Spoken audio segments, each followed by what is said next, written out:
Standing in shackles on the auction platform, Eleanor Blackwood felt her heart stop as the mysterious rancher paid an outrageous sum for her 5-year contract of indenture.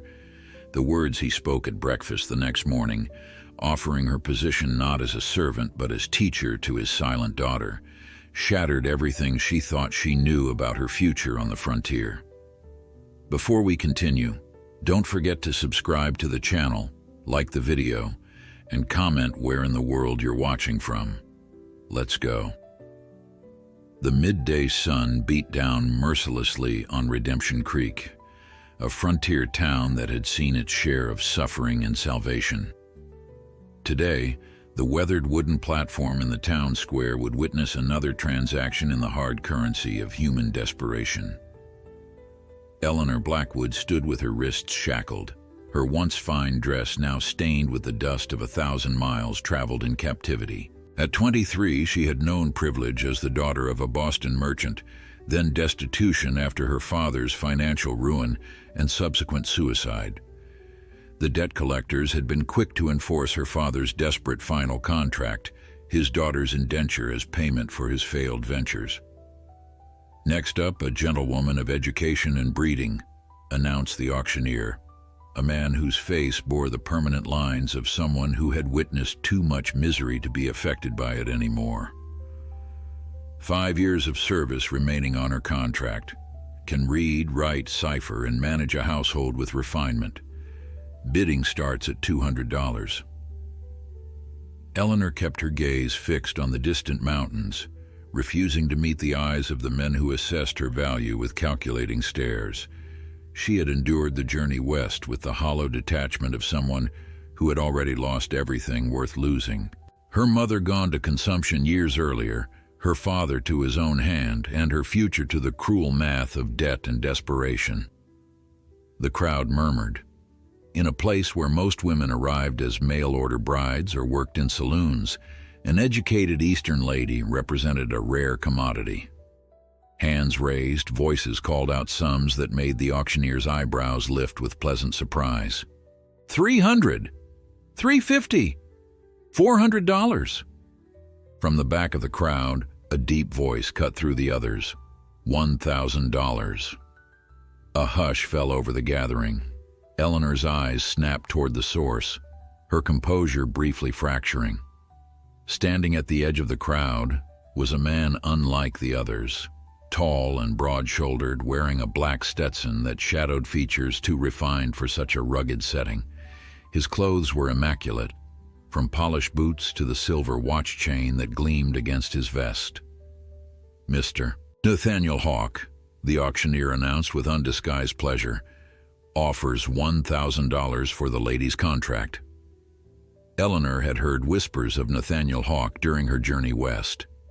The owner of the vast Double Crown ranch that dominated the territory, a man who had arrived with nothing a decade earlier and now controlled more land than some European principalities. His wealth was matched only by his reputation for ruthlessness in business and reclusiveness in his personal affairs. "Any other bids?" the auctioneer asked, scanning the crowd with theatrical expectation. The silence was answer enough.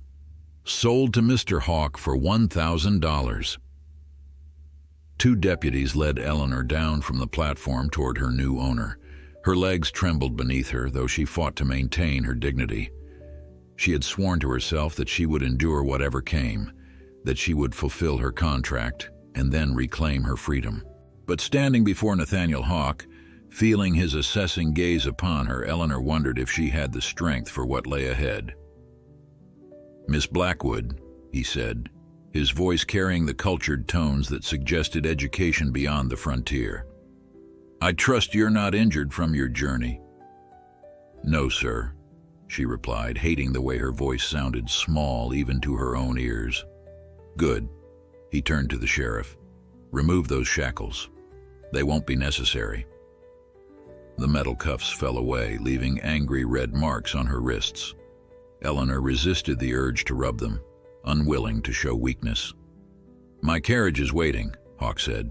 "We have a considerable journey ahead of us."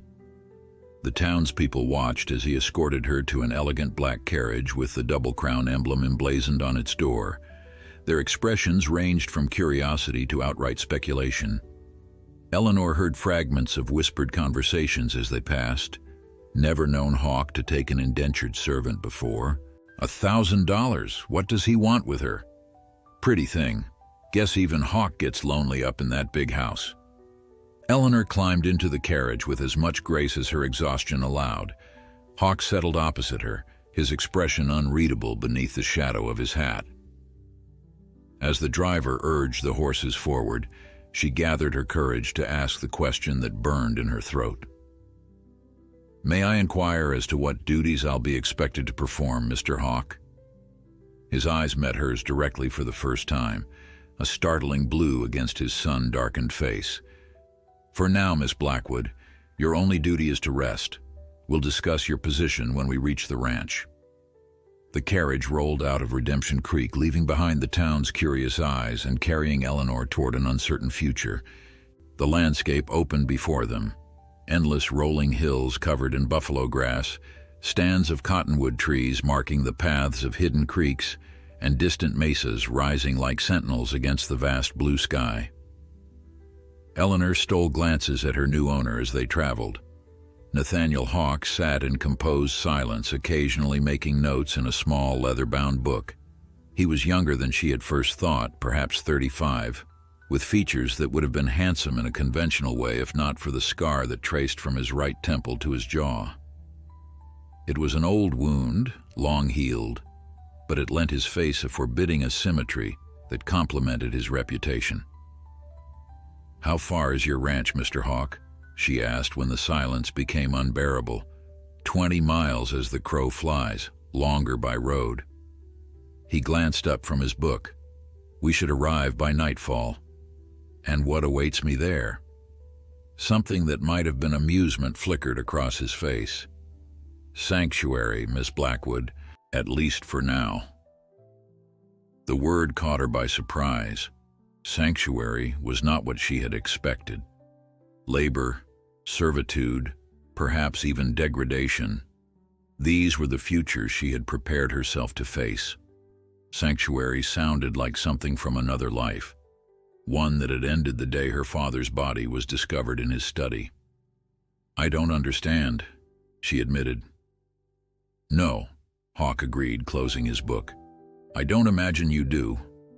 But understanding will come in time." They passed the next hours in silence, Eleanor watching the wilderness roll by, trying to imagine what fate awaited her at the end of this journey. The sun was beginning its descent when Hawk leaned forward. "There," he said, pointing to the horizon. "Double Crown." Eleanor followed his gesture and caught her breath. Rising from the prairie like a vision from another world was a house unlike anything she had expected to find in this territory.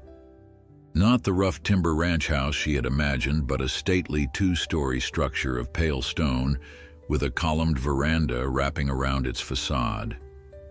Outbuildings and corrals spread outward from the main house in a carefully planned arrangement, while windbreaks of tall trees sheltered the compound from the prairie winds. "It's..." Words failed her. "Home," Hawk said simply. "For both of us, at least for the next 5 years."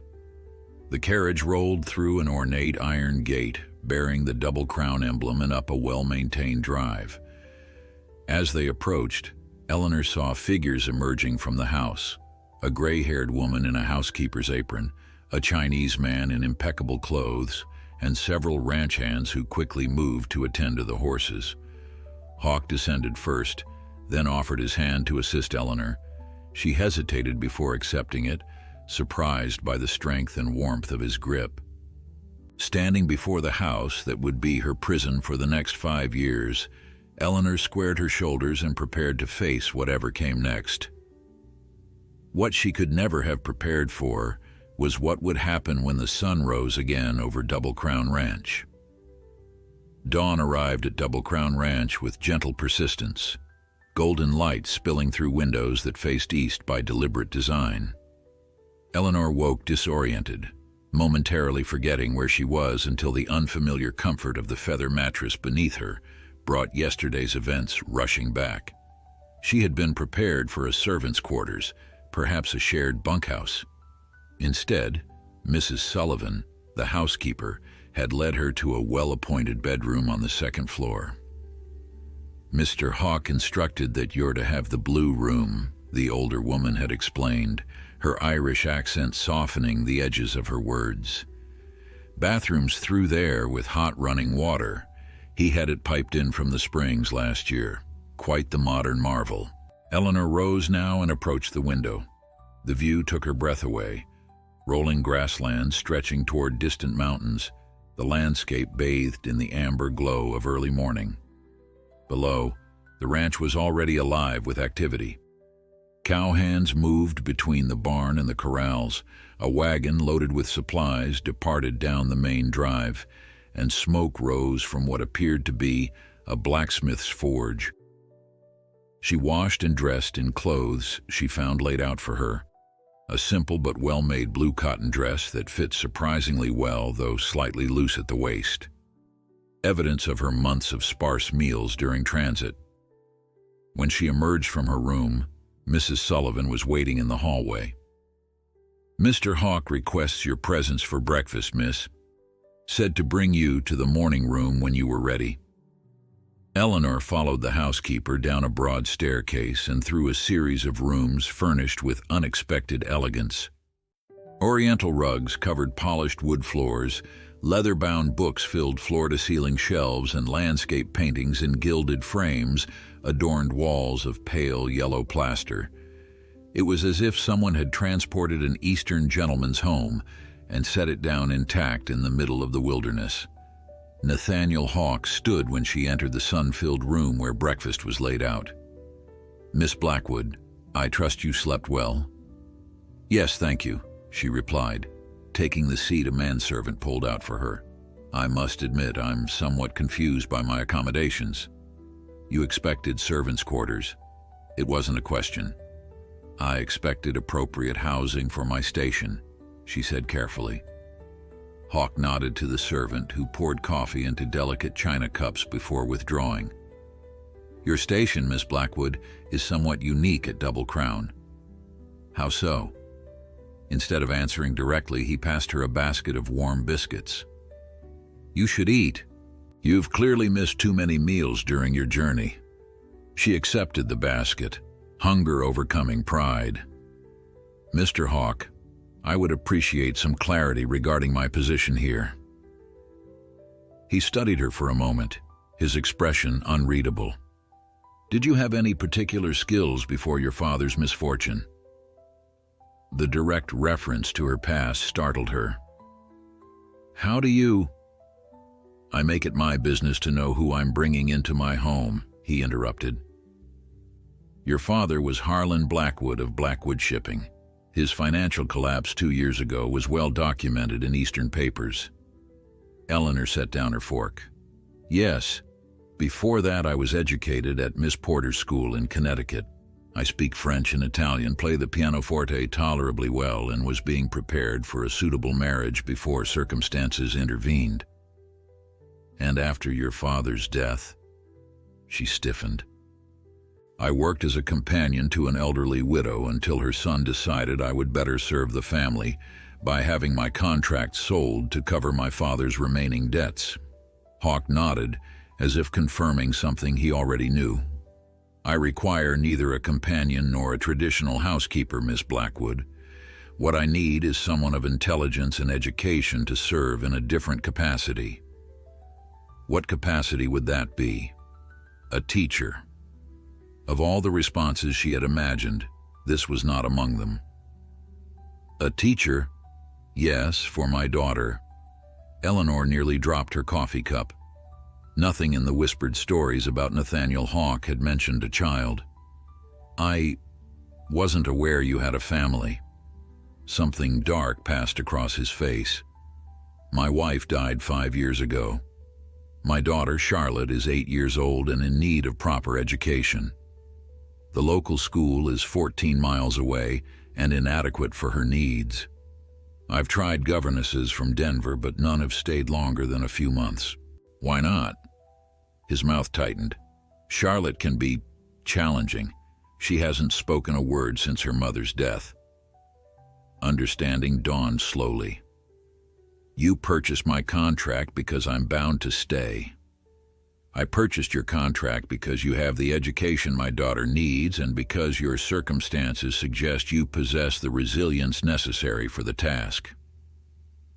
He set down his coffee cup with deliberate precision. You will have comfortable quarters, good food, protection, and an annual stipend beyond the payment of your indenture. In return, you will teach my daughter and provide her with appropriate feminine companionship. Eleanor absorbed this information, relief mingling with a new kind of anxiety. Teaching a traumatized, mute child presented challenges she had never prepared for. And if I fail with Charlotte as the others have? Hawk's eyes, those startling blue eyes in his weathered face, held hers. Then you will be assigned other duties suitable to your education until your contract expires, but you won't be sold again. You have my word on that.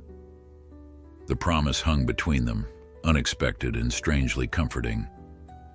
May I meet her? After breakfast, she takes her morning ride with Lin.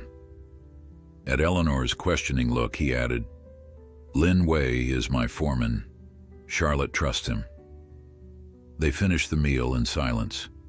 When they were done, Hawk led her onto the veranda that wrapped around the house. In the distance, a small figure on a pony approached, accompanied by a Chinese man on a tall bay horse. There she is, Hawk said, a softness entering his voice that transformed his features. Eleanor watched as the riders drew closer. Charlotte Hawk was small for 8, with her father's black hair falling in a long braid down her back. Her face, even at a distance, showed a solemn intensity that seemed too adult for her years. The man beside her, Lin Wei presumably, rode with the easy confidence of someone born to the saddle. She resembles you, Eleanor observed. She has her mother's eyes, Hawk replied. Everything else is pure Hawk stubbornness. As the riders reached the house, Eleanor noticed something that sent a chill through her despite the morning warmth.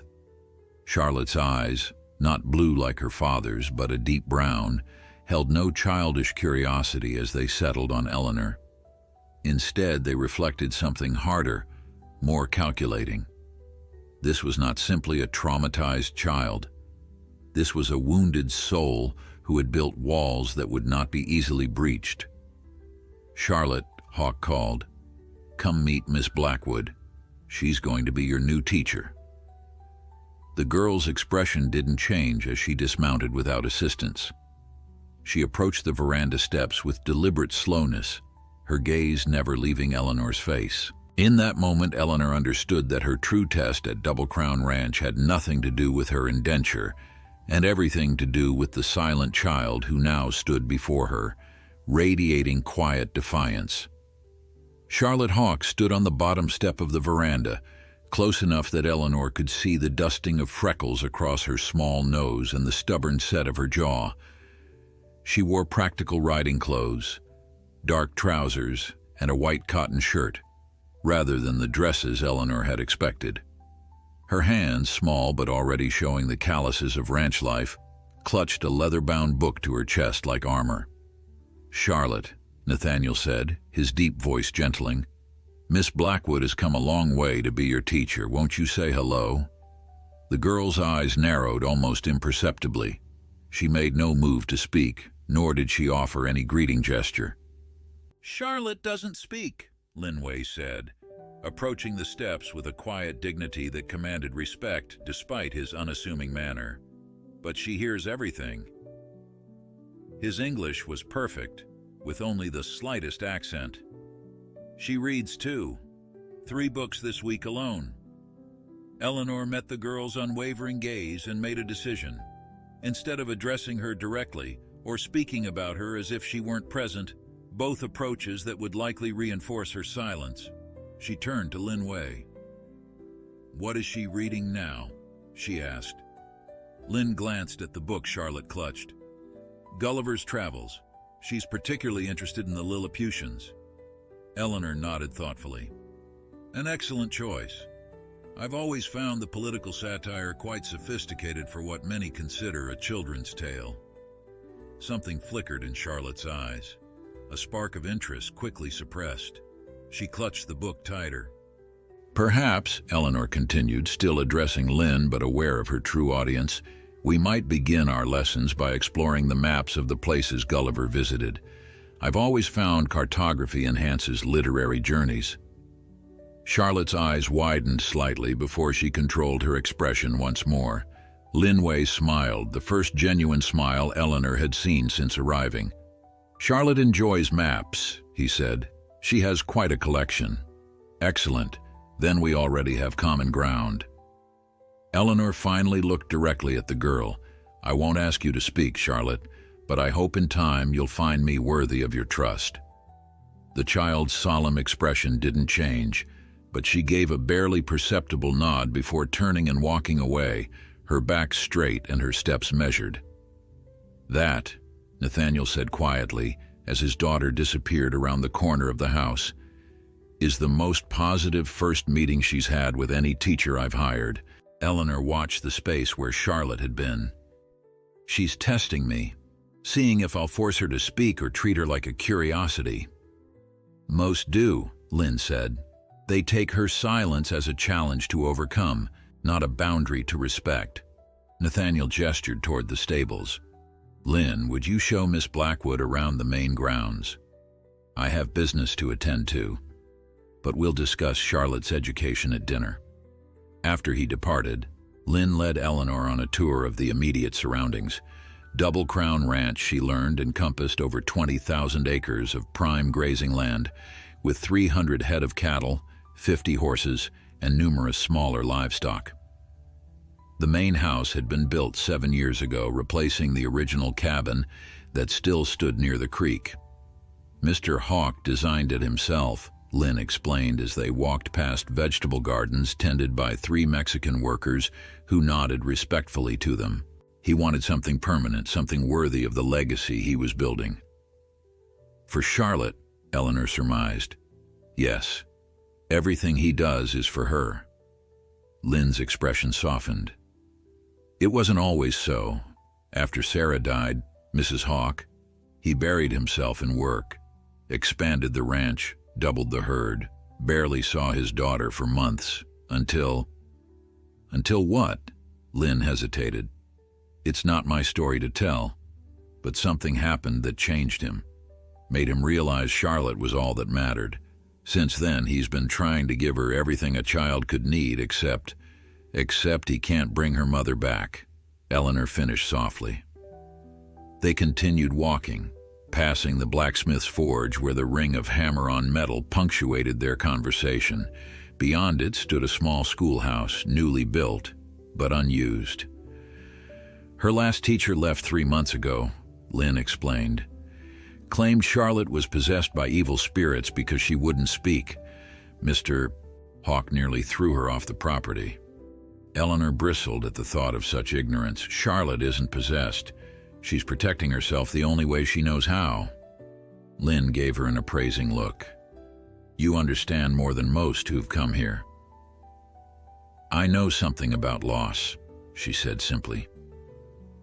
They returned to the main house for lunch, which Eleanor took alone in the morning room. The afternoon she spent unpacking her few belongings and exploring the schoolroom, which was well stocked with books, maps, and learning materials that would have been the envy of many Eastern academies.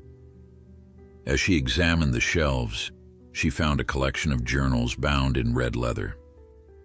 Opening one, she discovered childish handwriting, Charlotte's, she presumed. The entries were detailed observations of ranch life, illustrated with surprisingly skilled drawings. The last entry was dated exactly 5 years earlier, the day her mother died. Eleanor replaced the journal carefully, understanding now that Charlotte's silence wasn't merely an inability to speak, it was a deliberate choice, a vow of some kind. At dinner, she joined Nathaniel in a formal dining room that seemed at odds with the frontier setting. Crystal glassware caught the light from a chandelier that must have been transported at great expense from the east. "Charlotte takes her evening meal in her rooms," Nathaniel explained, as a servant poured wine. "Another habit since her mother's passing." "You've indulged her isolation," Eleanor observed. His jaw tightened. "I've respected her grief." "There's a fine line between respect and enabling, Mr. Hawke." The servant withdrew, leaving them alone with the tension Eleanor's words had created. "You speak quite boldly for someone in your position," Nathaniel said after a moment. "My position as Charlotte's teacher requires honesty. If you wanted obsequious agreement, you should have specified that in my contract." To her surprise, a ghost of a smile touched his lips. "Fair enough. What would you suggest then?" "Charlotte needs structure and consistency, but also compassion for her boundaries. I won't force her to speak, but neither will I allow her complete isolation." Eleanor paused, choosing her next words carefully. "And I'll need your cooperation. Your authority in her life is paramount." "You have it," he said without hesitation.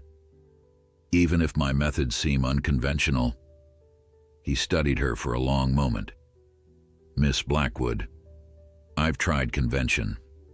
I've hired the most highly recommended governesses from Denver to Chicago. I've consulted physicians who prescribed everything from cold baths to herbal tonics. None has helped my daughter find her voice again."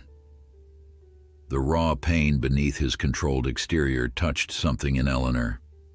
This was not merely an employer concerned with appearances or a father frustrated by a difficult child. This was a man drowning in helplessness while trying to save the one person who mattered most to him. "What happened to her mother?" Eleanor asked softly. Nathaniel's hand tightened around his wineglass. "Sarah was thrown from her horse during a thunderstorm. Charlotte was with her. By the time help arrived, Sarah was gone." He took a measured breath. "Charlotte hasn't spoken a single word since that day, not even to me."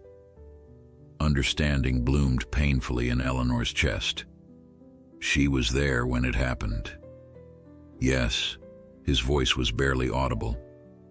"She held her mother's hand as she died, alone, in the rain, for nearly an hour before Lynn found them." The magnitude of the child's trauma settled between them like a physical presence. Eleanor thought of the little girl with the solemn eyes and the book clutched to her chest, like a shield against the world. "Mr. Hawke," she said, "I cannot promise that Charlotte will ever speak again. That decision belongs to her alone. But I can promise that I will do everything in my power to help her find herself again, with or without words." Nathaniel looked at her with an intensity that made her breath catch. "I believe you will, Miss Blackwood.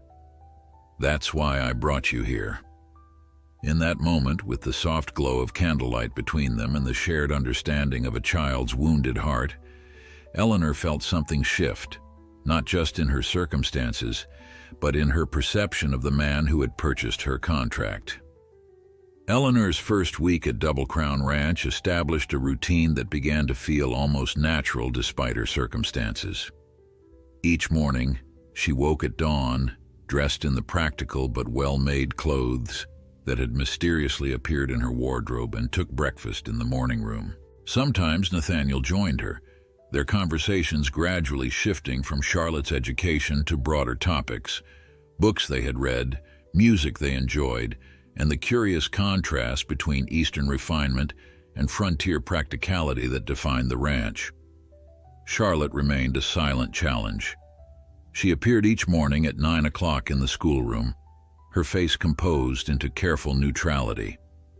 She followed instructions, completed her work with remarkable intelligence, and communicated through nods, head shakes, and occasional written notes when absolutely necessary. But the walls around her remained firmly intact. On the 7th day, Eleanor decided it was time for a different approach. "We're having class outside today," she announced when Charlotte arrived. The girl's eyebrows rose in question. "The natural world offers lessons books cannot. Bring your journal." They walked beyond the main compound to a gentle slope overlooking a creek where cottonwood trees provided dappled shade. Eleanor spread a blanket on the ground and set out the materials she had prepared. A small microscope borrowed from Nathaniel's study, collection jars and field guides to local plants and insects. "Science today," Eleanor explained as Charlotte settled onto the blanket.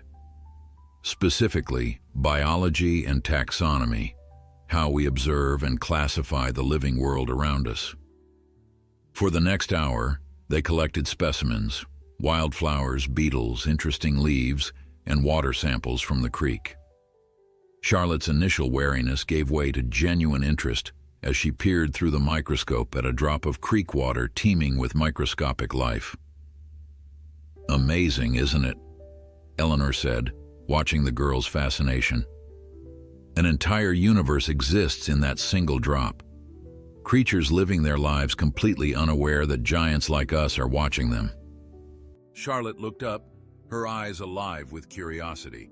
She reached for her slate and wrote, "Do you think bigger giants watch us?" It was the longest communication she had offered since Eleanor's arrival. Progress, small but significant. "Perhaps," Eleanor replied, careful to maintain her casual tone despite her excitement at the breakthrough.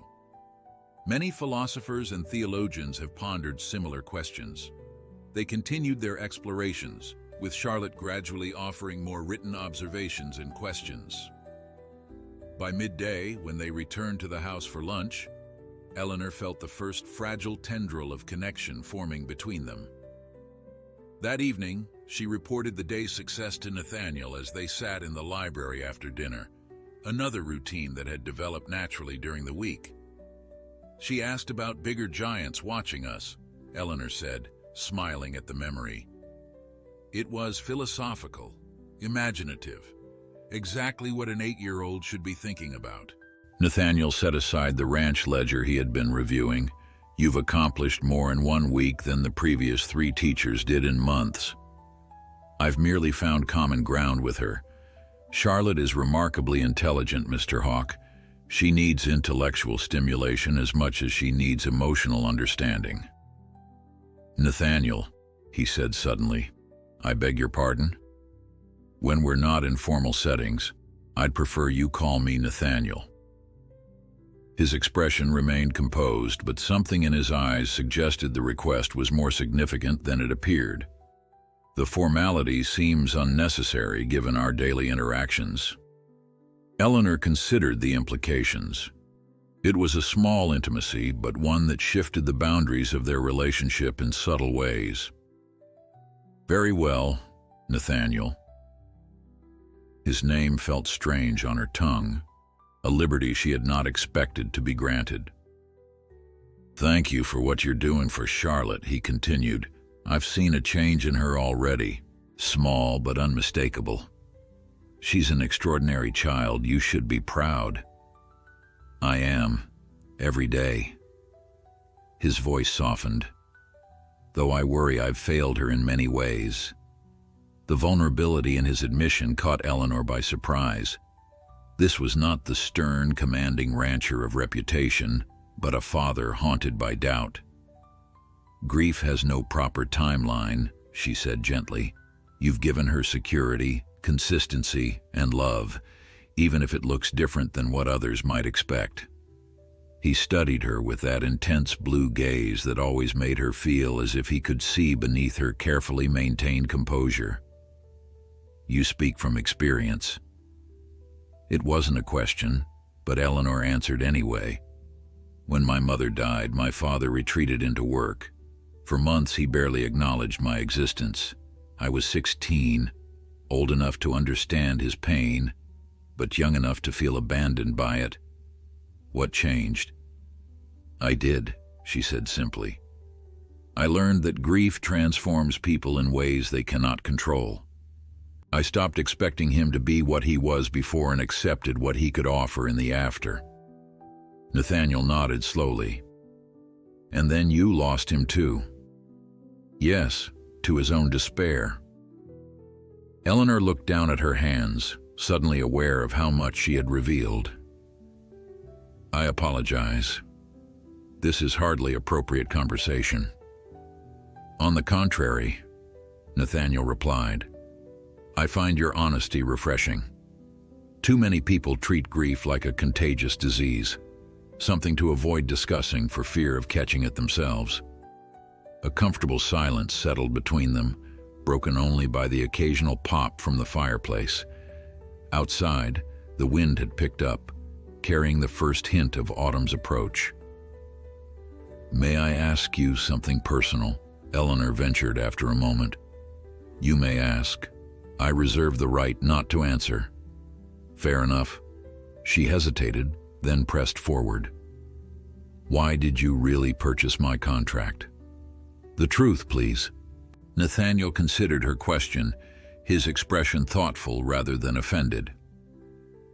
The truth is multifaceted. Yes, Charlotte needed a teacher with proper education and the resilience to handle her challenges. But there was something else, something in your eyes as you stood on that auction platform. What do you mean? Dignity, he said quietly. You stood there in chains, being sold like property, yet you maintained a dignity that impressed me. You weren't broken by your circumstances. The observation struck uncomfortably close to Eleanor's core, the part of herself she had fought hardest to preserve through her father's suicide, the scandal that followed, and the humiliation of indenture. I couldn't save my wife, Nathaniel continued, but when I saw you on that platform, I thought perhaps I could save one person from a fate they didn't deserve. His honesty left her momentarily speechless. When she finally found her voice, it was steadier than she expected. I'm not sure whether to thank you or remind you that I'm not a charity case. A rare smile crossed his face, transforming his features from handsome to devastating. Neither. You've more than earned your place here through your work with Charlotte. Any debt between us is settled. The following morning, Eleanor arrived at the schoolroom to find it empty. A note in Charlotte's careful handwriting lay on the desk. In the stables with Papa. He says to join us if you wish. Curious, Eleanor made her way to the stables where she found Nathaniel adjusting the saddle on a gentle-looking chestnut mare, while Charlotte watched from atop her own pony. Ah, Miss Blackwood, he said, reverting to formality in the presence of others. I hope you don't mind the interruption to your lessons. I thought perhaps Charlotte might benefit from showing you the boundaries of Double Crown. You mean a riding lesson first if you need it, and then a tour of the ranch? His eyes held a challenge. Unless you'd prefer to stay with books today. Eleanor glanced at Charlotte, who was watching her reaction with keen interest. Another test, not just of her riding ability, but of her willingness to step outside conventional boundaries. I would need to change, she said, gesturing to her dress. Nathaniel nodded toward the stable office. Mrs. Sullivan sent appropriate attire. It's waiting for you there. 15 minutes later, Eleanor emerged wearing split riding skirts and a cotton blouse. She felt simultaneously scandalized and liberated by the practical clothing that would have caused gasps of shock in Boston society. Charlotte's eyes widened with approval, and for the first time since Eleanor's arrival, the girl's mouth curved into what might almost be called a smile. The chestnut mare proved to be steady and responsive as Eleanor settled into the saddle. It had been years since she'd ridden. Her father had sold their horses early in his financial decline, but the memory lived in her muscles. After a few tentative circuits of the corral under Nathaniel's watchful eye, she felt confident enough for the promised tour. You ride well, he observed, mounting his own horse, a powerful black stallion that seemed an extension of the man himself. Better than I expected. My mother insisted I learn, Eleanor replied, adjusting her hat against the morning sun. She believed every proper Boston lady should ride, though she imagined garden paths rather than open range. Charlotte, already astride her pinto pony, led the way through the ranch gate. The girl rode with natural grace, her small back straight, her hands confident on the reins. She belonged to this land in a way Eleanor suspected she never would, born to its rhythms and vastness rather than transplanted from the confined elegance of Eastern society. They rode first through rolling pastures where cattle grazed under the watchful eyes of cowhands who tipped their hats respectfully as Nathaniel passed. Beyond lay wheat fields, golden with approaching harvest, then orchards of apple and pear trees sheltered in a natural depression. "You're more than a cattle ranch," Eleanor observed as they paused in the shade of the fruit trees. "Diversification is survival," Nathaniel replied. "Cattle prices fluctuate. Weather is unpredictable. The ranch needs to support itself in multiple ways." Charlotte dismounted near a particular tree, retrieved an apple from her pocket, and offered it to her pony. The simple action, a child caring for her animal, carried a poignancy that caught in Eleanor's throat.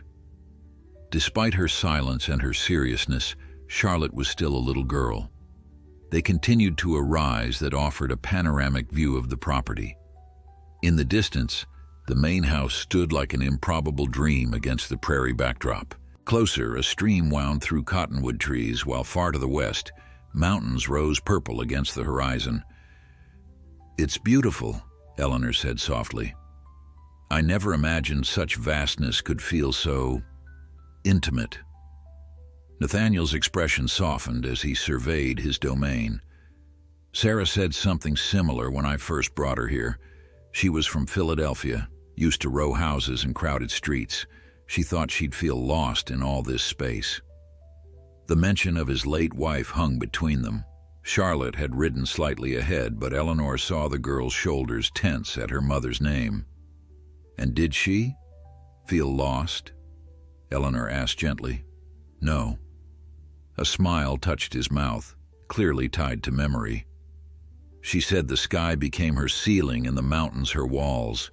She found freedom in the vastness."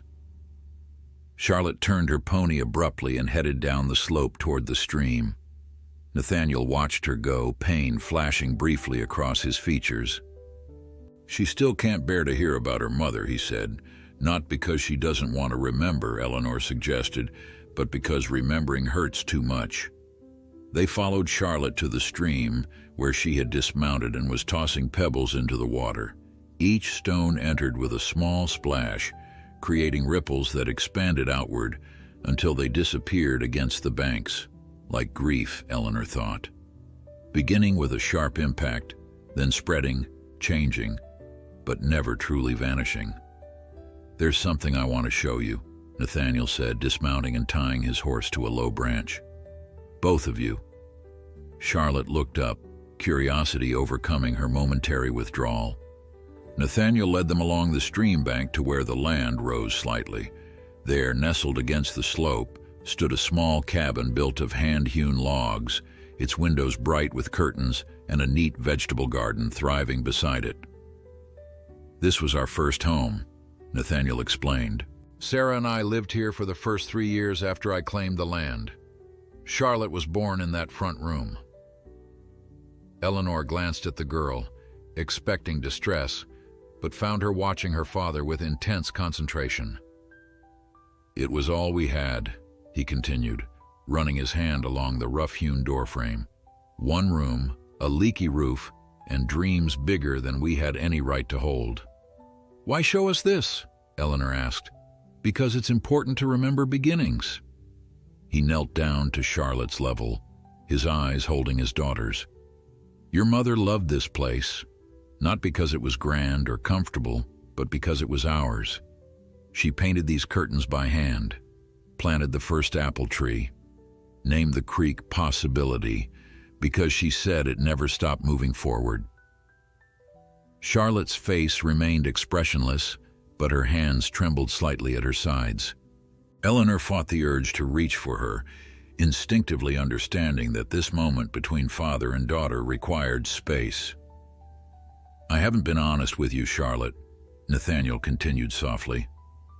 "I've avoided speaking of your mother because I thought it would protect you from pain. I was wrong. Silence doesn't honor her memory." The girl's eyes filled with tears that didn't fall. She reached for her slate, hanging from a cord at her waist, and wrote with a shaking hand, "I miss her every day."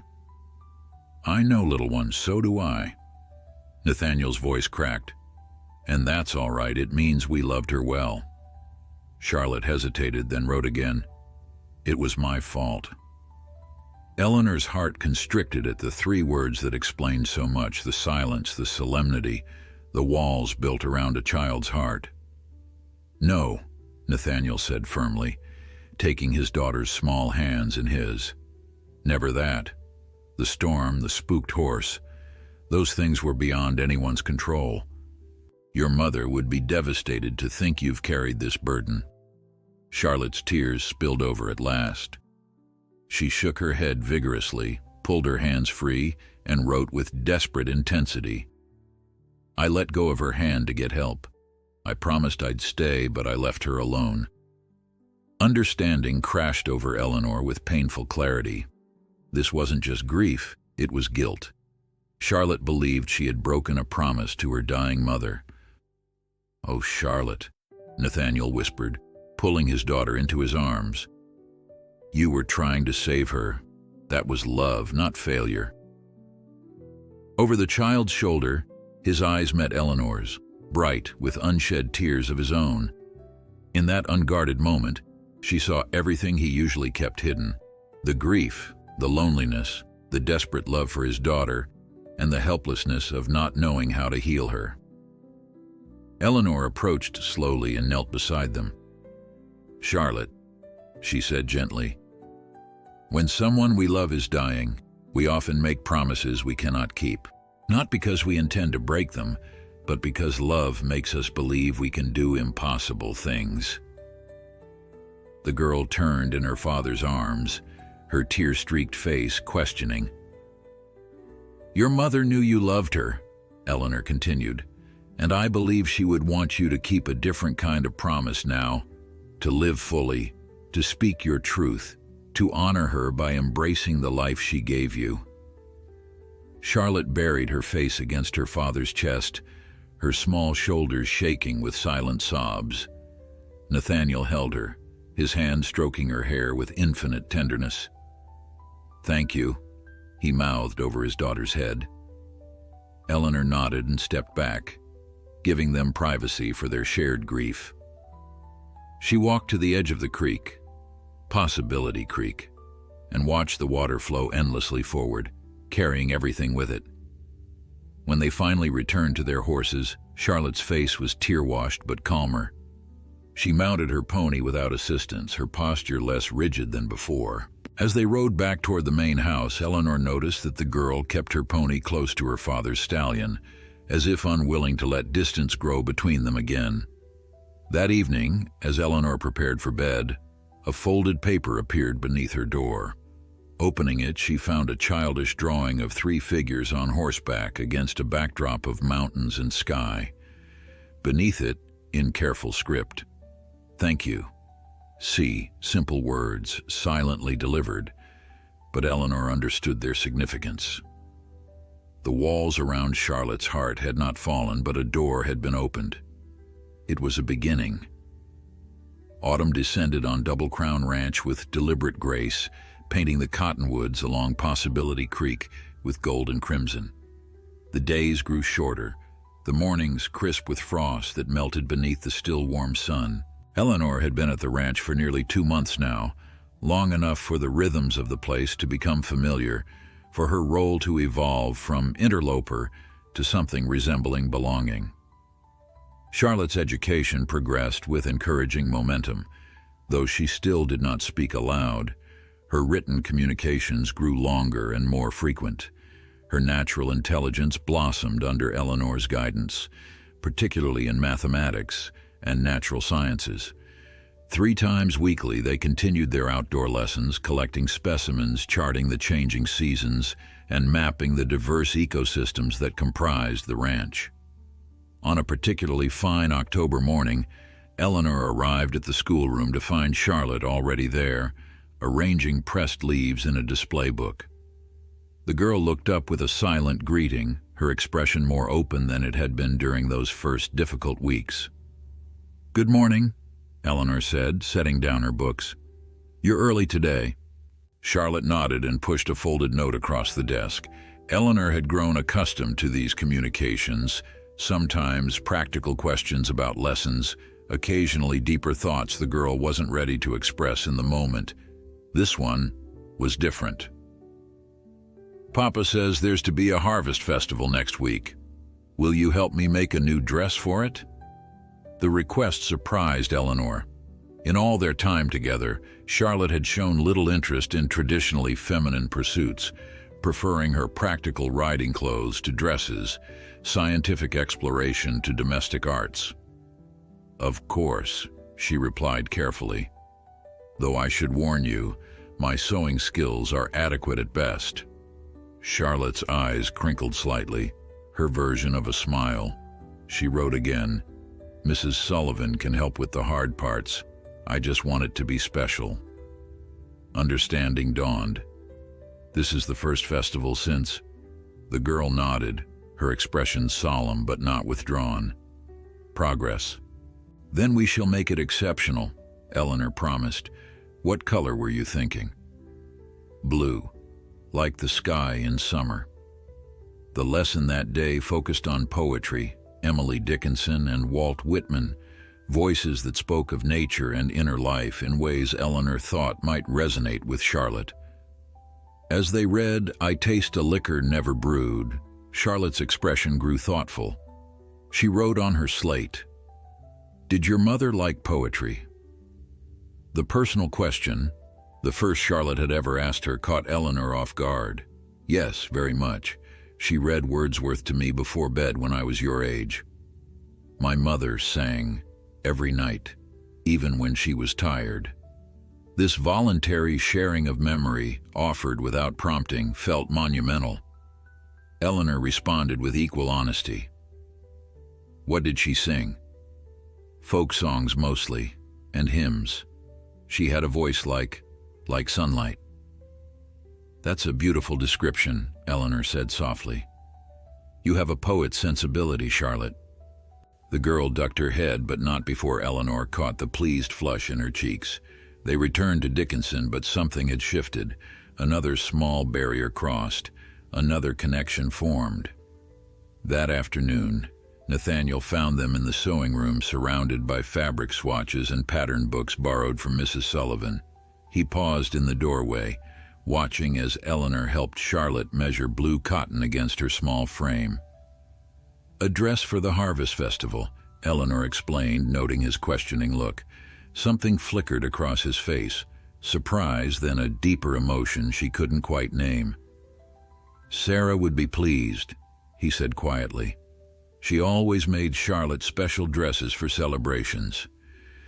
Charlotte glanced up at her father, then wrote quickly on her ever-present slate. "Do you remember the yellow one for my 5th birthday? With butterflies embroidered on the collar," Nathaniel recalled, his voice warming with the memory. "You insisted on wearing it 3 days running until we finally had to bribe you with ice cream to change." To Eleanor's astonishment, Charlotte's shoulders shook with silent laughter, the first such expression of joy she had witnessed from the solemn child. Nathaniel looked equally stunned, his eyes bright with emotion as he watched his daughter. "I have ranch business in town tomorrow," he said after a moment. "Perhaps you both would like to join me? We could visit the mercantile for proper dressmaking supplies." Charlotte nodded eagerly, looking to Eleanor for confirmation. "That would be lovely," Eleanor agreed. "A change of scenery would do us good." After Charlotte had gone to help Mrs. Sullivan with dinner preparations, another recent and welcome development, Nathaniel lingered in the sewing room. "Thank you," he said simply. "For what?" "For whatever magic you've worked with my daughter."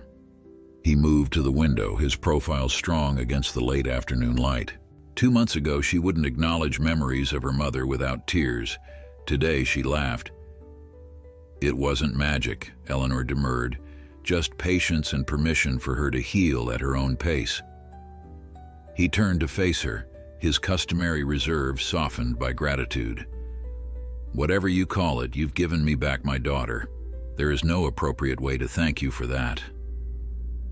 The intensity of his gaze made Eleanor uncharacteristically flustered. I'm merely fulfilling our agreement. Are you? His question held no challenge, only genuine curiosity. Teaching Charlotte was our arrangement, helping her find her way back to herself. That goes beyond any contract. Eleanor smoothed a piece of blue fabric, buying time to compose her thoughts. Perhaps I recognize something of myself in her. Different circumstances, but similar wounds. Your father? Yes. She met his eyes. And the aftermath. The scandal, the whispers, the sudden realization that society's regard is conditional and fleeting. Nathaniel's expression darkened. I'm familiar with society's judgment. Before I built this ranch, I was nothing in their eyes. A man with calloused hands and frontier dust on his boots. After I succeeded, they conveniently forgot their earlier disdain. Is that why you built so far from town? To avoid their hypocrisy? Partly, he admitted, though it was more for Sarah's sake than my own. She suffered their condescension with more grace than I could muster. Eleanor could imagine it, the Philadelphia society woman and her rough-hewn husband, subject to the thinly veiled contempt of frontier social climbers who would never truly accept them despite Nathaniel's success. Charlotte has your resilience, she observed, and her mother's grace, I suspect. The best of both of us, he agreed, a note of pride warming his voice, though she'll face her own battles when she's older. This territory doesn't look kindly on women who think too independently or aim too high. Then she'll need to be prepared, Eleanor said firmly. Educated not just in books, but in confidence. Nathaniel studied her with that penetrating gaze that always made her feel transparent. Like her teacher. The compliment, quietly delivered but sincere, settled warmly in Eleanor's chest. I hope to be worthy of the comparison. You already are. He moved toward the door, then paused. Join me for a brandy in the library later. There are some details about tomorrow's trip to town I'd like to discuss. Of course. After he left, Eleanor remained among the fabric swatches and pattern books, contemplating the curious turn her life had taken. 6 months ago, she had been preparing to face a future of humiliating servitude, her father's debts like shackles around her prospects. Now she found herself in a home more comfortable than any she had known since her family's downfall, respected for her mind, valued for her contributions, and increasingly aware of Nathaniel Hawke as more than her employer or Charlotte's father, as a man whose complexities and contradictions called to something in her own nature. The town of Redemption Creek had grown considerably since Eleanor's first glimpse of it from the auction platform. What had seemed a dusty collection of wooden buildings now revealed itself as a thriving community, still rough around the edges, but with aspirations toward civilization evident in the newly painted church, the 2-story brick bank, and the schoolhouse under construction at the far end of the main street. Town council finally approved funding for a proper school, Nathaniel explained as their wagon rolled past the half-finished building. Though I doubt it will match the education Charlotte receives at home. Eleanor noted how the townspeople reacted to Nathaniel's presence, with a mixture of deference and wariness that spoke volumes about his position in the community. Men tipped their hats respectfully. Women nodded and whispered behind gloved hands. They were acknowledged but kept at a distance, a dynamic Eleanor recognized from her own experience of society's complicated relationship with power and wealth. At the Mercantile, Charlotte became animated in a way Eleanor had never witnessed, moving eagerly among bolts of fabric, trimmings, and notions, her slate filled with questions and observations, each more enthusiastic than the last. "What do you think of this ribbon? Would these buttons be too fancy? Should we add lace to the collar?" While Charlotte examined patterns with Mrs. Sullivan, who had accompanied them specifically for the dressmaking expedition, the store's proprietor approached Nathaniel and Eleanor. "Mr. Hawk," he said, his affable smile not quite reaching his eyes. "Always a pleasure to see Double Crown's business, and this must be the new governess we've heard so much about." "Miss Blackwood is my daughter's teacher," Nathaniel corrected, the subtle emphasis making clear the distinction was significant. "Miss Blackwood, this is Mr. Harold Jenkins, owner of our local emporium." Eleanor offered her hand, noting the assessing look Jenkins gave her, as if determining her worth based on the quality of her clothing and the refinement of her speech. "A pleasure, Mr. Jenkins." "Likewise." His gaze lingered uncomfortably. "We don't often see such educated ladies in Redemption Creek, though that's changing as our little community grows." "Indeed," she replied neutrally, aware of Nathaniel's tension beside her. "I understand you came to us from Boston," Jenkins continued, "via rather unusual circumstances." The implication hung in the air. Her status as an indentured servant, purchased at auction, was clearly common knowledge. Before Eleanor could respond, Nathaniel stepped forward slightly. "Miss Blackwood's background in education made her exceptionally qualified for Charlotte's needs," he said, his tone ending further discussion on the matter. "We'll need these items delivered to the ranch by week's end, Jenkins. Can you manage that?" "Of course, Mr. Hawk. Anything for Double Crown." The storekeeper's obsequious smile returned. "Will you be attending the Harvest Festival? The committee would be honored to have you as a judge for the agricultural competitions." "We'll be there." Nathaniel glanced toward Charlotte, who was showing Mrs. Sullivan a length of blue ribbon. "My daughter is particularly looking forward to it." As they left the mercantile, Eleanor felt the weight of curious stares following them down the boardwalk. Nathaniel guided them toward a small restaurant with lace curtains in the windows and a sign proclaiming, "Mrs. Henderson's Tea Room and Bakery." "I thought we might have lunch before meeting with the banker," he explained. "Charlotte enjoys Mrs. Henderson's apple tarts." The tea room offered a respite from the town's scrutiny, a feminine sanctuary of flowered tablecloths and china cups that seemed transported from a more genteel setting. Mrs. Henderson herself, a plump widow with kind eyes, greeted them with genuine warmth. "Mr. Hawk and little Miss Charlotte, what a delightful surprise." She beamed at Eleanor. "And you must be Miss Blackwood. I've heard wonderful things about your work with our silent angel here." Charlotte ducked her head, but Eleanor caught the pleased expression that flitted across her face at Mrs. Henderson's affectionate greeting. "It's a pleasure to meet you," Eleanor replied, instantly liking the woman's straightforward manner. They were seated at a corner table draped in white linen. Charlotte immediately wrote on her slate, "May I have an apple tart, please?" "Of course, darling," Mrs. Henderson said, patting the girl's shoulder. "I baked a fresh batch this morning, knowing you'd visit town eventually."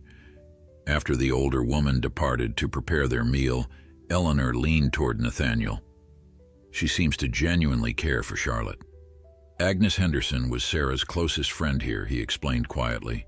"She helped deliver Charlotte, stayed with us through Sarah's childbed fever afterward. There's little she wouldn't do for my daughter." This glimpse into their past, the network of relationships that had sustained them through difficulty, added another dimension to Eleanor's understanding of the Hawk family. They were not isolated solely by Nathaniel's choice or Charlotte's trauma, but connected to the community through specific, meaningful bonds. Their lunch was pleasant, the food simple but excellent. Charlotte consumed her apple tart with evident enjoyment, her usual solemnity replaced by childish appreciation for the sweet treat. Watching her, Eleanor felt a surge of protectiveness. This quiet, thoughtful girl had carved a place in her heart that transcended their formal arrangement. "I need to meet with the banker about some investments," Nathaniel said as they finished their meal. "Would you and Charlotte prefer to wait here or explore the shops further?" Before Eleanor could respond, Charlotte wrote on her slate, "Can we visit the bookshop?" "An excellent suggestion," Eleanor agreed. "We could select some new reading material for our literature studies." Nathaniel nodded, a hint of pride in his expression as he regarded his daughter's request. "The bookshop it is. I'll meet you there when my business is concluded." The town's bookshop, though modest compared to Boston's literary emporiums, offered a surprisingly diverse selection. Charlotte moved through the shelves with purpose, occasionally showing Eleanor titles that caught her interest. They selected a collection of Aesop's fables, a primer on botany, and, at Charlotte's insistence, a volume of Shakespeare's comedies. "Ambitious reading for an 8-year-old, observed the bookseller, an elderly man with spectacles perched on his nose. "Charlotte has an advanced understanding of language," Eleanor replied, noting how the girl stood straighter at the compliment. "Though we'll work through the plays together to ensure comprehension." As they waited for Nathaniel, Eleanor noticed Charlotte watching a group of children playing in the vacant lot beside the shop. Her expression remained neutral, but her eyes followed their movements with unmistakable longing. "Would you like to join them?" Eleanor asked gently. Charlotte shook her head quickly, clutching her books closer to her chest. "Perhaps someday," Eleanor said, understanding the girl's reluctance. After years of isolation, social interaction would be frightening. "When you're ready." Charlotte wrote on her slate, "They wouldn't understand about the not talking." "Some might not," Eleanor agreed honestly, "but you might be surprised by how accepting children can be of differences when given the chance." The girl considered this, then wrote, "Maybe at the festival." "That sounds like a perfect opportunity to try," Eleanor said, touched by this evidence of Charlotte's growing confidence. Small steps toward big changes. Nathaniel found them seated on a bench outside the bookshop, Charlotte showing Eleanor illustrations from the fable collection. Something in the tableau, teacher and student engaged in shared discovery, made him pause before approaching, his expression softening into rare vulnerability.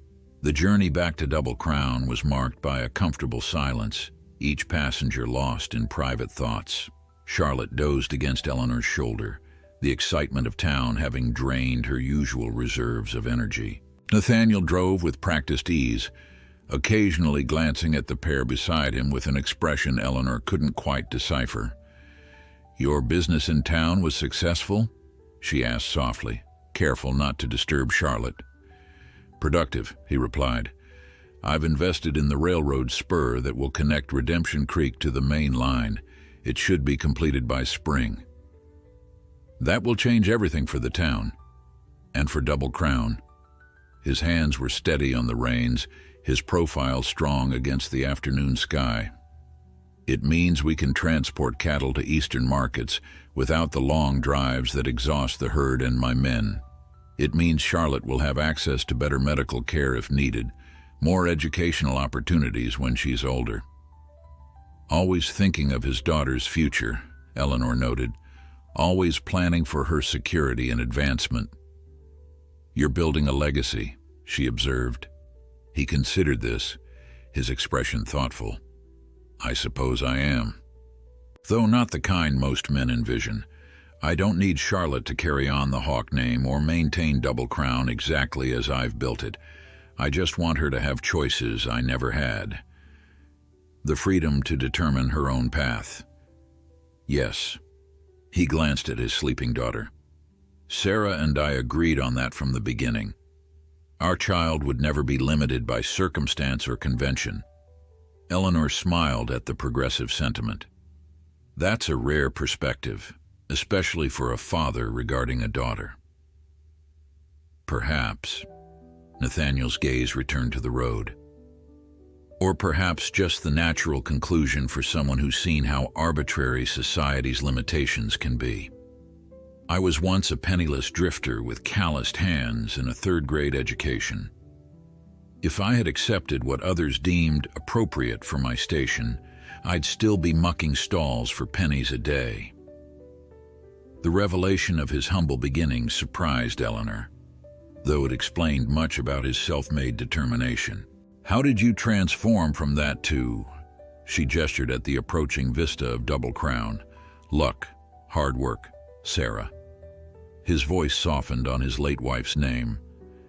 She was a school teacher's daughter with ideas about education that scandalized her Philadelphia family. When we met, I could barely write my own name. She taught me to read proper literature, to cipher beyond basic sums. She believed in my potential when no one else did, including myself. Eleanor tried to imagine Nathaniel Hawke as an unlettered drifter, struggling with simple texts under Sarah's patient guidance. The image humanized him in ways that made her heart constrict with unexpected emotion. She sounds remarkable, Eleanor said softly. She was. For once, the memory seemed to bring more comfort than pain. Charlotte has her spirit beneath the silence. That same determination to see things as they could be rather than merely as they are. They crested the final rise before Double Crown, the main house glowing golden in the late afternoon sun. Charlotte stirred, blinking sleepily at the familiar sight of home. She straightened, reaching for her slate to write. Did you get everything you needed in town, Papa? Everything and more, he replied, his expression warming, as it always did when addressing his daughter. The banker was quite impressed by your teacher's knowledge of literature when I mentioned the Shakespeare you selected, Charlotte wrote again. Miss Blackwood knows everything worth knowing. Eleanor felt a flush of pleasure at the child's earnest compliment. Hardly everything, she demurred. But I do enjoy sharing what I've learned. Will you read Much Ado About Nothing with me tonight? The bookseller said it's funny. If your father approves, I'd be delighted. Nathaniel nodded. Education shouldn't end at the schoolroom door, though perhaps we should begin with one of the less complex comedies. A Midsummer Night's Dream might be more accessible. Eleanor raised an eyebrow, impressed by his literary knowledge. Another gift from Sarah, perhaps. An excellent suggestion, she agreed. The fairy elements would appeal to Charlotte's imagination. They were greeted at the house by Lin Wei, whose normally composed expression showed subtle signs of concern. Mr. Hawke, he said as they descended from the wagon, there's a visitor waiting in your study. He arrived an hour ago and refused to state his business to anyone but you. Nathaniel frowned. Did he give a name? Mr. Lawrence Blackwood, from Boston. Eleanor froze, the name striking her like a physical blow. Charlotte looked up at her questioningly, sensing her sudden distress. My cousin, Eleanor explained, her voice hollow. My father's nephew. Nathaniel's expression hardened. Take Charlotte inside, please. I'll deal with this. No. Eleanor squared her shoulders, years of Boston social training allowing her to mask her inner turmoil. Whatever Lawrence wants concerns me. I should be present. After a moment's hesitation, Nathaniel nodded. Very well. Lynn, please take Charlotte to Mrs. Sullivan. The girl looked reluctant to leave, but complied after writing quickly. Is Miss Blackwood in trouble? No, little one, Nathaniel assured her. Just adult business that requires attention. Once Charlotte was safely inside with Mrs. Sullivan, Nathaniel and Eleanor walked to his study, a wood-paneled room lined with books and dominated by a massive desk of polished oak. Lawrence Blackwood stood examining the bookshelves, a slender man in an expensive but travel-worn suit. He turned as they entered, his handsome features arranged in a smile that didn't reach his calculating eyes. Cousin Eleanor, he said smoothly. What a pleasure to find you in such unexpected circumstances. Lawrence, she kept her voice level, though her heart raced. What brings you to Wyoming territory? Family concern, naturally. He adjusted his cuffs, a nervous habit she remembered from childhood. When I learned my dear cousin had been sold into indenture, I was devastated. Imagine my relief to discover your contract had been purchased by a man of Mr. Hawk's reputation rather than some frontier saloon. The implication was clear and deliberately insulting to both of them. Nathaniel's expression remained impassive, but Eleanor sensed the tightly controlled anger beneath his calm exterior. Your concern is noted, but unnecessary, she replied coolly. I fulfill a valuable position here as teacher to Mr. Hawk's daughter. Lawrence's smile turned patronizing. Of course, very respectable, though certainly beneath a Blackwood's dignity, regardless of your father's mistakes. State your business, Mr. Blackwood, Nathaniel interrupted, his patience visibly thinning. You've traveled a long way for something more substantial than family reunion pleasantries. Lawrence straightened, dropping the pretense of cordiality. Very well. I've come to purchase my cousin's contract. Name your price, Mr. Hawk. I'm prepared to compensate you generously for the inconvenience. Eleanor felt as if the floor had dropped from beneath her feet. Purchase my contract? Why? To bring you home to Boston, of course. Lawrence's tone suggested this should be obvious. Where you belong, among your own kind. Your father's estate has finally been settled.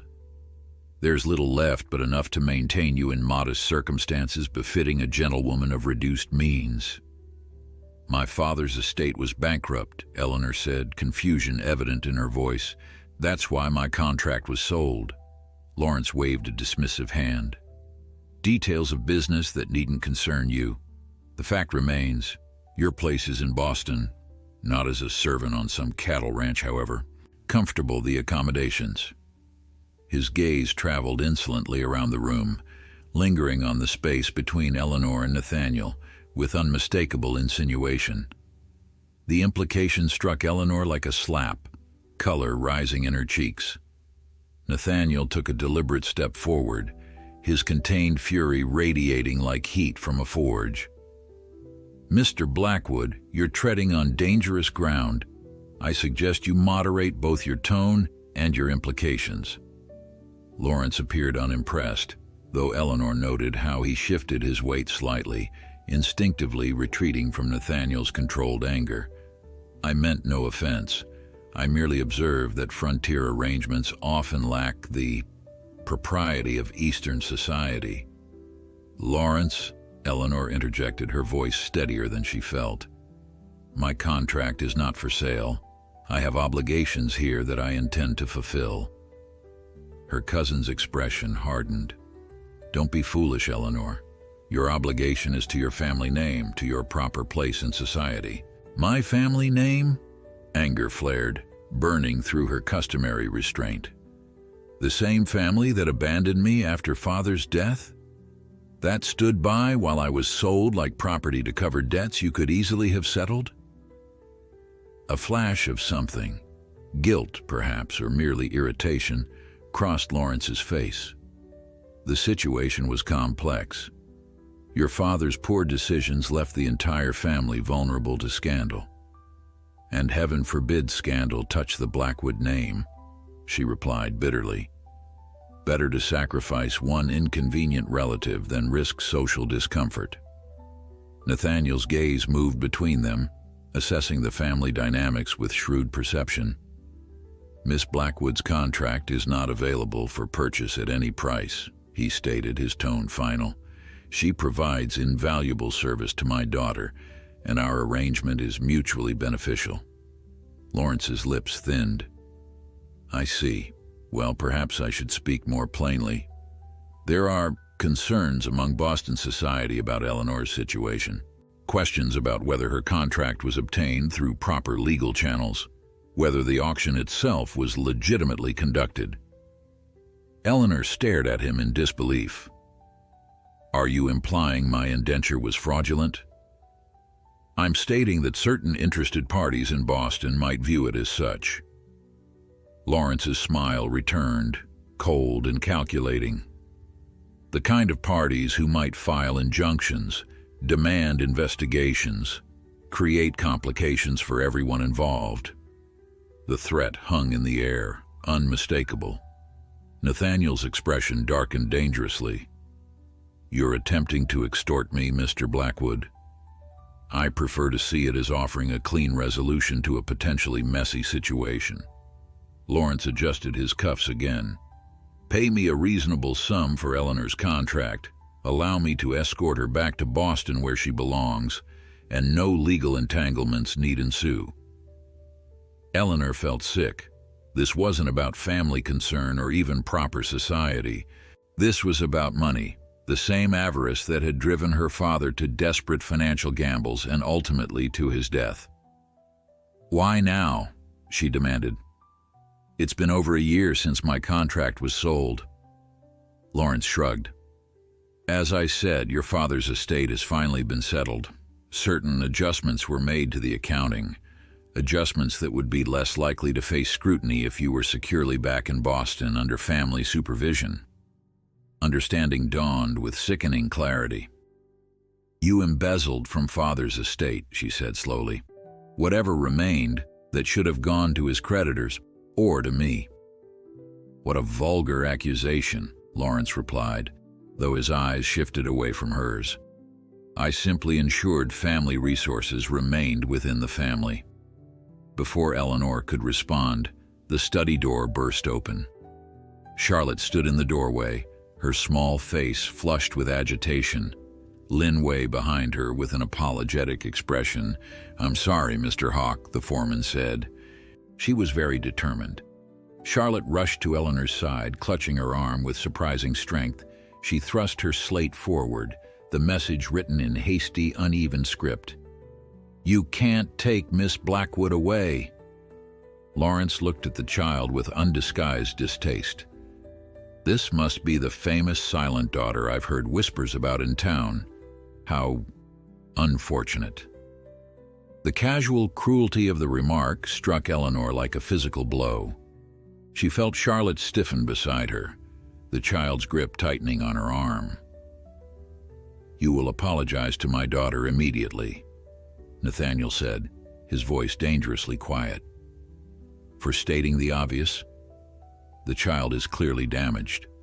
Another reason my cousin should return to civilization rather than wasting her education on... He never finished the sentence. Nathaniel moved with a speed that belied his size, grasping Lawrence by his expensive lapels and lifting him until his feet barely touched the floor.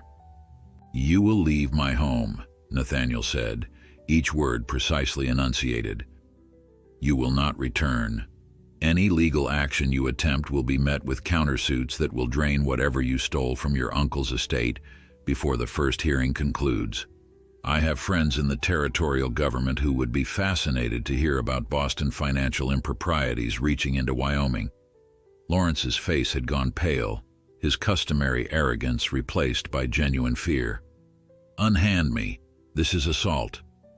This is restraint, Nathaniel corrected, setting him back on his feet with deliberate control.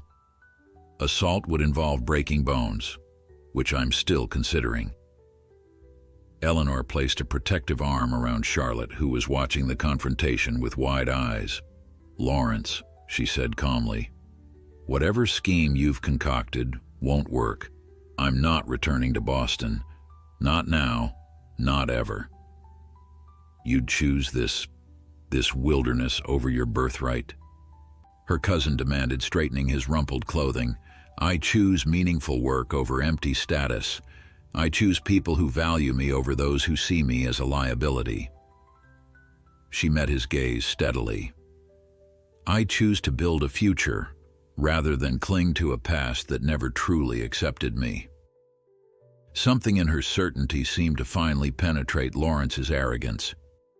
He looked around the study, at the comfortable evidence of Nathaniel's success, at Charlotte's protective stance beside Eleanor, at the rancher's unwavering resolve and appeared to recalculate his position. "Very well," he said stiffly. "I see your mind is made up.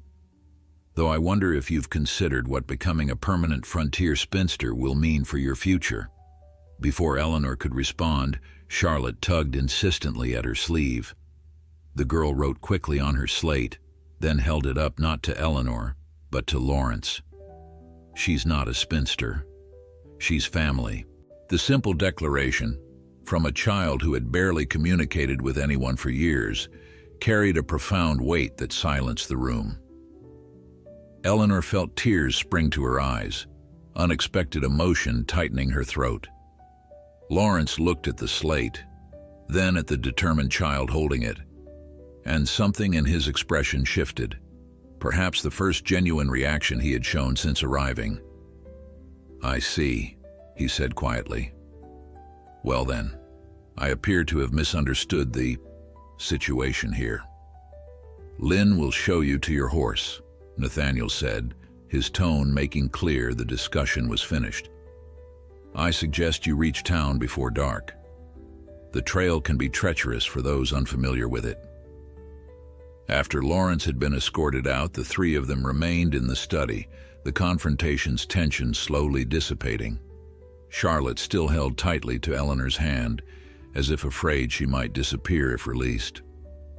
"Are you all right?" Nathaniel asked Eleanor quietly. "Yes," she replied, surprised to find it true. "I'm sorry for the disruption my family has caused. You have nothing to apologize for." His expression softened as he looked at his daughter. "Charlotte, how did you know what was happening?" The girl wrote, "I heard the cook talking to Mrs. Sullivan. They said a man came to take Miss Blackwood away." "Eavesdropping is generally frowned upon," Eleanor said gently, "though in this case, I'm grateful for your intervention." Charlotte looked up at her, then wrote with deliberate care, "Did you mean it, that you won't leave?" The question laid bare the child's deepest fear, abandonment by someone else she had come to care for. Eleanor knelt to meet her at eye level, conscious of Nathaniel watching them both. "I meant it with all my heart," she promised. "This is where I choose to be." The day of the Harvest Festival dawned clear and crisp, the October sky a brilliant blue that seemed to stretch endlessly above Double Crown Ranch. Eleanor stood before the mirror in her room, adjusting the simple but elegant dress Mrs. Sullivan had insisted she wear. Forest green wool that complemented her auburn hair and brought out flecks of gold in her hazel eyes. 3 months ago she had arrived at this place in chains, her future measured in years of servitude. Now, as she prepared to attend a community celebration as Charlotte's teacher and Nathaniel's, what? The nature of their relationship remained undefined, evolving beyond employer and employee into something neither had put into words. A soft knock at her door interrupted her thoughts. Charlotte stood in the hallway, resplendent in her new blue dress, her dark hair arranged in neat braids intertwined with ribbons that matched the fabric. She held up her slate. "Do I look all right?" "You look beautiful," Eleanor said sincerely. "Your mother would be very proud." Charlotte's expression softened at the mention of Sarah, no longer a forbidden topic that brought only pain, but a cherished memory that could now bring comfort alongside sorrow. The girl wrote again, "Mrs. Sullivan says Papa is waiting with the carriage. She says he's been pacing for 20 minutes. Eleanor laughed. "Then we shouldn't keep him waiting any longer." Nathaniel stood beside the polished carriage, dressed in a formal black suit that transformed him from rugged rancher to commanding gentleman. He stilled when he saw them descending the stairs, his expression shifting from impatience to something that made Eleanor's heart flutter beneath her bodice. "Well," he said, his voice slightly rough, "it seems I'll be escorting the 2 most beautiful ladies in the territory today." Charlotte beamed at the compliment, twirling once to show off her dress before climbing into the carriage. Eleanor followed, accepting Nathaniel's hand, his touch lingering a moment longer than necessary, his eyes conveying messages his position, as her employer would not allow him to speak aloud. The festival grounds on the outskirts of town had been transformed with harvest decorations. Corn shocks and pumpkins, brightly colored leaves arranged in garlands, tables laden with the bounty of local farms and ranches. A band played lively tunes on a makeshift stage, while couples young and old danced on a wooden platform constructed for the occasion.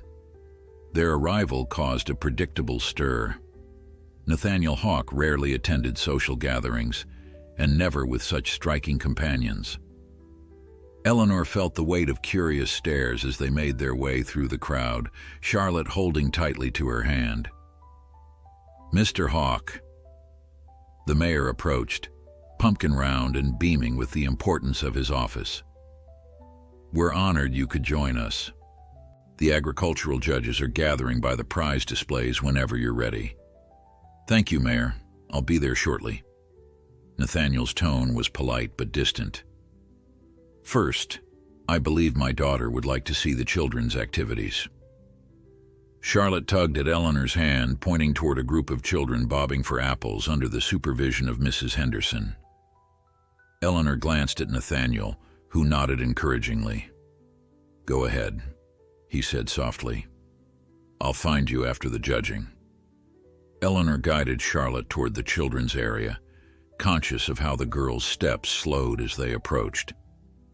"We can just watch if you prefer," she offered, understanding Charlotte's hesitation. The girl shook her head determinedly and wrote, "I want to try." Mrs. Henderson welcomed them warmly, introducing Charlotte to the other children with natural ease that minimized any awkwardness about her silence. "This is Miss Charlotte Hawke, who's been studying with her own teacher at home. Charlotte, these are your neighbors, Emily, Thomas, the Wilson twins, and little Mary." To Eleanor's surprise, the children accepted Charlotte's silent presence without comment, simply making space for her in their circle. When Thomas asked why she didn't talk, Emily elbowed him sharply. "My brother didn't speak until he was 10, she explained matter-of-factly. "Mama says some people's words stay inside longer because they're thinking deeper thoughts than the rest of us." The simple childhood wisdom brought tears to Eleanor's eyes. Charlotte joined the apple-bobbing competition, her initial tentativeness giving way to genuine enjoyment as she succeeded in capturing a floating apple to the cheers of her new acquaintances. "She's blooming," Mrs. Henderson observed, appearing beside Eleanor. "Like a flower that just needed the right season."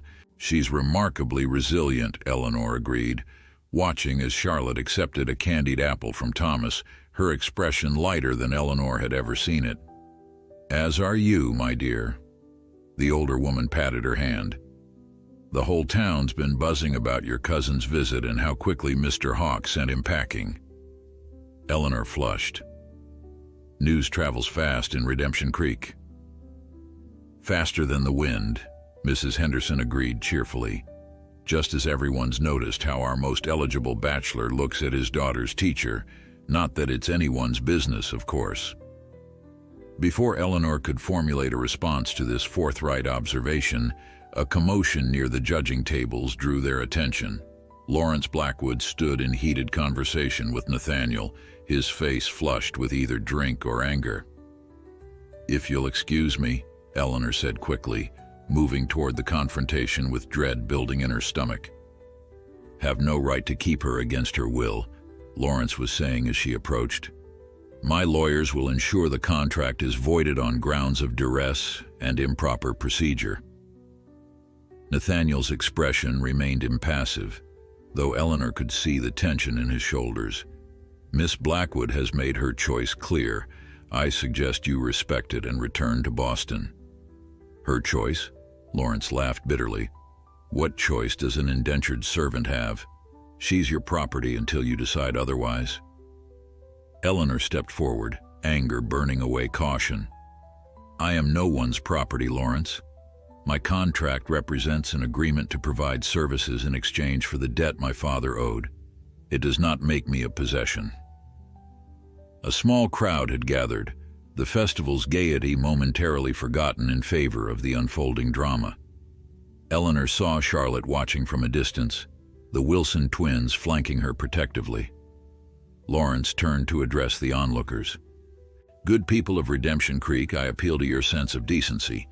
My cousin, a gentlewoman of breeding and education, was sold into servitude through fraudulent means following her father's tragic death. Now she's being held in circumstances that no respectable woman should—" "Enough." Nathaniel's voice cut through the performance like a blade. "You've had your say, Mr. Blackwood. Now I'll have mine." He turned to face the crowd, his commanding presence drawing all eyes. 3 months ago, I purchased Miss Blackwood's contract because I needed a qualified teacher for my daughter. Since then, she has transformed Charlotte's education and helped her begin to heal from her mother's loss. Her service has been invaluable, far beyond the terms of our arrangement. Eleanor watched him, uncertain where this public declaration was leading. Nathaniel's gaze found hers, something profound in his expression. "Which is why," he continued, reaching into his coat pocket, "I filed these papers with the territorial court yesterday." He unfolded an official document and held it up for all to see. "This is a certificate of manumission, releasing Miss Eleanor Blackwood from all terms of her indenture, effective immediately." Gasps and murmurs rippled through the crowd. Eleanor stared at the document, unable to comprehend the sudden shift in her circumstances. "You can't do that," Lawrence sputtered. "The contract has been satisfied in full," Nathaniel finished firmly. "Miss Blackwood is a free woman, answerable to no one regarding her future decisions." He approached Eleanor slowly, the document extended toward her. When she finally took it with trembling hands, their fingers brushed, sending warmth cascading through her despite the autumn chill. "I release you from your obligation," he said quietly, for her ears alone, "so that whatever comes next between us will be your choice, freely made." Understanding dawned with breathtaking clarity. This was not merely an employer releasing a servant. This was a man removing the only barrier that stood between them as equals. Before Eleanor could respond, a commotion stirred the crowd. Charlotte had broken away from the Wilson twins and was running toward them, her blue dress billowing around her legs, her face alight with an emotion Eleanor had never seen there before. She reached them breathless, looking from her father to Eleanor with desperate intensity. Her lips worked silently, struggling against the self-imposed prison of the past 5 years. "Pa. Pa." The word emerged broken, rusty with disuse but unmistakable. "Don't let her go." The silence that followed seemed to stretch into eternity. Nathaniel dropped to one knee before his daughter, his composure finally breaking. "Charlotte." The girl's next words came easier, as if each one cleared a path for those that followed. "I want her to stay with us forever." Tears streamed freely down Nathaniel's face as he gathered his daughter into his arms. Over Charlotte's shoulder, his eyes met Eleanor's, filled with wonder and question and hope. Eleanor knelt beside them, the manumission papers still clutched in her hand. Her past and future meeting in one critical moment. "Charlotte," she said gently, "your father has given me my freedom. That means I can choose where I go and what I do next." The girl pulled back from her father's embrace, her expression fierce with determination. "Choose us." Nathaniel reached for Eleanor's hand, his touch tentative despite his usual confidence. "I should do this properly," he said, his voice rough with emotion. "But it seems my daughter has spoken for me, after all this time." Around them, the festival crowd had grown silent, witnessing the transformation of private emotion into public declaration. Eleanor was vaguely aware of Mrs. Henderson sniffling happily, of Lawrence Blackwood's stunned expression, of the children watching wide-eyed as their own fairy tale unfolded before them. But mostly she was aware of Nathaniel's hand holding hers, of Charlotte's expectant face, of the freedom papers that had transformed her from possession to person with a single signature. "Yes," she said simply, "I choose you. Both of you." The cheers that erupted around them seemed distant compared to the joy in Charlotte's smile and the promise in Nathaniel's eyes as he leaned forward to seal their agreement with a kiss, not as master and servant, but as equals joined by love and choice.